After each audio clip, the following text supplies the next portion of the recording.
जितेंद्र जी, एक छोटा सा सवाल आपसे कि अखिलेश यादव कांग्रेस से बड़ा दिल दिखाने की बात कर रहे हैं, लेकिन क्या खुद सपा कांग्रेस को उसकी मांग के मुताबिक सारी चीजें, सारे समीकरणों पर बातचीत करने के लिए तैयार है?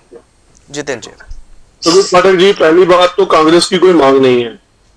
ये आप लोगों को किसने कहा कि कांग्रेस? अब ये तो मत बोलो जितेंद्र जी, पता नहीं क्या है, आज आप सारे सवालों को जो है दरकिनार शुरू से कर देते हैं। अब ये मत कहिए कि मांग नहीं है, थोड़ा सा मतलब अजीब हमें लग रहा है कि जो उनकी बातचीत वो आप तक पहुंच नहीं पा रही है, आप उनके समाचार पत्रों को भी नहीं देख पा रहे हैं।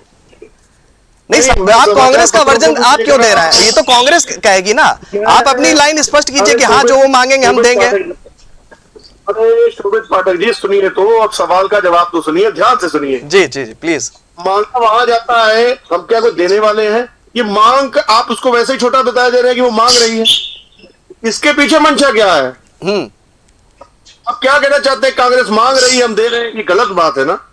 आप ये कहिए, सवाल आपका ये होना चाहिए था कि आप लोग आपस में बैठ करके, आप गठबंधन में, आप जितेंद्र जी, आप समझ लीजिए, आप सुन लीजिए मेरी बात, हम थोड़ा सा साफ कर देते हैं, वापस से आपसे फिर मुद्दे पर इसी सवाल। आप गठबंधन में हैं, आपके सवाल का तरीका अलग हो सकता है, मेरे सवाल का तरीका, मैं तो गठबंधन में हूं नहीं कांग्रेस के या समाजवादी पार्टी का, तो मैं तो वही डायरेक्ट पूछूंगा ना, मैं गोल मोल नहीं करूंगा। जो फैक्ट है वो मैं पूछूंगा, आप मुझे डायरेक्ट उत्तर दे दीजिए। आप ये बोलिए कि मांग नहीं है, जितनी वो कहेंगे उतनी हम दे देंगे, मुझे कोई दिक्कत नहीं है। नहीं, हम लोग आपस में मिल बैठ करके ये तय करेंगे कि कहां पे कौन सा प्रत्याशी जीत सकता है। जो जीतने वाला होगा उसको टिकट मिल जाएगी। बिल्कुल ठीक बात है। सिंबल की वो भी बैठ के डिसाइड कर लेंगे। अब कौन कितनी मांग रहा है, कहां पर, हर सीट पर समझिए कांग्रेसी भी लड़ रहा है, सपाई भी लड़ रहा है। अब हम लोग उसमें दरार, वो इतनी सीटें मांग रहे हैं, वो 100 से ज्यादा, वो 50, वो 80, 90, ये बातों पे मैं अब आपको महत्वपूर्ण एक बात बताऊं। हमें आप ये सवाल पूछिए कि जो वो अभी तक उप मुख्यमंत्री जी हैं, उनको स्टूल की व्यवस्था अभी तक होती थी, उनके लिए कुछ सोफा कुर्सी की व्यवस्था होने जा रही है कि नहीं? हम आपके अकॉर्डिंग जितेंद्र जी सवाल नहीं पूछ सकते ना, हमारे पास भी चीजें, हमारे पास भी डेटा है, जो आप कहना चाहेंगे उस आधार पर मैं सवाल नहीं पूछ सकता ना। मनीष जी, रुक आपसे करना चाहूंगा एक सवाल। 2024 में सपा कांग्रेस गठबंधन ने यूपी में बीजेपी को बड़ा नुकसान पहुंचाया, लेकिन अब 2027 से पहले सीट शेयरिंग, नेतृत्व और सहयोगी दलों की नाराजगी जैसे सवाल भी सामने हैं। आपको लगता है कि नाराजगी को दूर करके और जमीन के मुद्दों, जो इस वक्त आप भी बात कर रहे थे कि कई ऐसे मुद्दे हैं जिस पर खुलकर सामने आना चाहिए, पक्ष रखना चाहिए, समाजवादी पार्टी के भी तरफ से प्रदर्शन देखने को मिल रहा है जगह जगह पर, अन्य जो सहयोगी दल हैं जो ताल्लुक रखते हैं कहीं ना कहीं यूपी से, उनका भी समर्थन जरूरी होगा आगे बढ़ने के लिए? आपको लगता है कि कुछ काम बनेगा ऐसे में जब बीजेपी जो है ग्राउंड पर काम करती हुई नजर आ रही है? मनीष जी, नहीं, आप इसको देखिए ना कि ये बार बार बाहर की तरफ भाजपा के प्रवक्ता देख रहे हैं। अगर यूपी में ही देखा जाए तो लगातार शरण है बीजेपी में। 17 के बाद 22 में भी बीजेपी बहुत कमजोर हुई है, माने बहुत सीटें घटी, और उसके बाद 24 में आप जाइए तो एकदम जोर का झटका लगा, मतलब ध्वस्त ही हो गई है बीजेपी, उसको अगर आप कह लीजिए। और यहाँ के जो है विपक्ष ने भी प्रतिनिधित्व देने के मामले में थोड़ा 24 में तो कमाल का किया था। बोले एक तरह से सभी जो ओबीसी, अति पिछड़ी जातियां, दलित जातियां, पहली बार मैंने देखा कि किसी दलित कैंडिडेट को सामान्य सीट पर चुनाव लड़ाते हुए मैंने देखा। आमतौर पर ऐसा हिम्मत कोई करता नहीं है, दलित सीट को मान लिया जाता है कि जो रिजर्व सीट है वहीं लड़ाएंगे, लेकिन सपा ने लड़ाया, बल्कि आप देखिए वो लल्लू सिंह के खिलाफ ही खड़ा कर दिया, और पश्चिम में भी एक दो जगहों को उन्होंने लड़ाया। तो बहुत आप देखिएगा, एक तरफ मुद्दा बना था सामाजिक न्याय, संविधान को बचाने का, सामाजिक न्याय को बचाने का, और बीजेपी खतरा के बतौर देखी गई थी, और ये हवा में नहीं देखी गई थी। लगातार बीजेपी का जाति जनगणना पर अटैक हो रहा था, लगातार जो है अम्बेडकर पे अटैक हो रहा था संसद में। आप उसके अलावा आप देखिए कि जो है यहाँ पे उत्तर प्रदेश में 4 लोगों ने बोला, सांसद प्रत्याशियों ने बार बार बोला कि जो है संविधान हमको 400 पार इसीलिए चाहिए कि संविधान हम बदलना चाहते हैं। तो ये जो पूरा, और ये भी बात, इसको भी समझना है कि बीजेपी का अगर उसको इतिहास से जोड़ के देखिए तो कोई औचक बात नहीं है कि 2024 में वो कर रहे हैं। जब संविधान बन रहा था उस समय वो कह रहे थे कि दुनिया का सबसे बढ़िया संविधान मनुस्मृति है।